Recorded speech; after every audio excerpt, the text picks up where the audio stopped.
कल चुनाव परिणामों के साथ साथ यह भी साफ दिखने लगेगा कि जिस तरह महिलाओं ने पुरुषों के मुकाबले अधिक मतदान किया है, उससे बिहार में एक स्वतंत्र महिला कॉन्स्टिट्यूएंसी बनने का स्पष्ट संदेश मिला है। अभी एनडीए और एमजीबी दोनों में से किसी भी पक्ष के जीतने की संभावना मौजूद है। दोनों के बहुमत की स्थिति बन सकती है। कोई भी पक्ष जीते, पर पार्टी के रूप में नीतीश कुमार की जनता दल यूनाइटेड की बढ़त लगभग निश्चित है। बिहार जैसे पिछड़े प्रदेश में स्वतंत्र महिला कॉन्स्टिट्यूएंसी का मार्ग खुल गया है। यह प्रक्रिया 2010 के बिहार विधानसभा चुनाव से शुरू हुई थी। तब महिलाओं ने पुरुषों की तुलना में लगभग 2.5% अधिक मतदान किया था। यह अंतर बाद में बढ़कर 5% हुआ और फिर 7.5% तक पहुंचा। इस चुनाव में पुरुषों की तुलना में महिलाओं का मतदान 9% अधिक रहा। कुल मतदान में महिलाओं ने पुरुषों से 4 लाख अधिक वोट डाले। महिलाओं का मतदान एक तरफा नहीं है। महिलाओं ने सभी तरफ एमजीबी और एनडीए दोनों को वोट दिया है। एग्जिट पोल को लेकर यह समझना जरूरी है कि पिछले 10 वर्षों में बिहार के वास्तविक चुनाव परिणामों और एग्जिट पोल के बीच कोई ठोस संबंध नहीं रहा है। इसीलिए इस बार भी एग्जिट पोल सिर्फ मनोरंजन के लिए देखे जा सकते हैं, जबकि परिणाम आने में अब कुछ ही घंटे बचे हैं।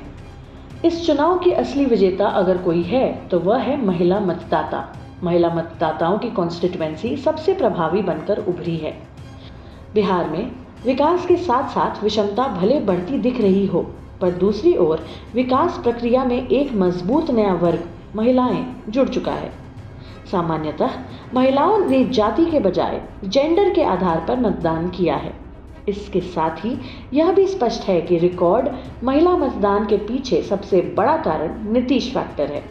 नीतीश कुमार के बचाव में महिलाएं खुलकर सामने आई हैं। 10,000 के घूस के बदले महिलाओं द्वारा मतदान किए जाने की जो राजनीतिक टिप्पणी सामने आई है, वह सही शंका नहीं कही जा सकती। ऐसे बयान खुले तौर पर नहीं दिए जाने चाहिए, क्योंकि यह एक गलत सरलीकरण है। जिन लोगों ने यह नहीं समझा कि बिहार में जेंडर के आधार पर एक अलग मतदाता कॉन्स्टिट्यूएंसी उभर रही है, उन्हें अब इसे स्वीकार करना होगा। नीतीश कुमार ने पंचायती राज प्रणाली में हर कोटि की आधी सीटें महिलाओं के लिए आरक्षित कर दी। इससे हर क्षेत्र में पुरुष और महिला प्रतिनिधित्व बारी बारी से आता रहा। कॉन्ट्रैक्ट आधार पर शिक्षकों की बहाली में 1 लाख से अधिक महिलाओं को घर से बाहर निकलने और काम करने का अवसर मिला। इसका नतीजा यह हुआ कि सुबह शाम पब्लिक ट्रांसपोर्ट में महिलाओं की मौजूदगी बढ़ गई। तमिलनाडु के बाद बिहार पहला राज्य हुआ जहां महिलाओं को 35% आरक्षण दिया गया। महिलाएं आपस में विमर्श करके स्वतंत्र तरीके से मतदान करती रहती हैं।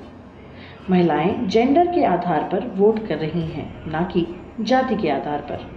दोनों विरोधाभासी बात नहीं है।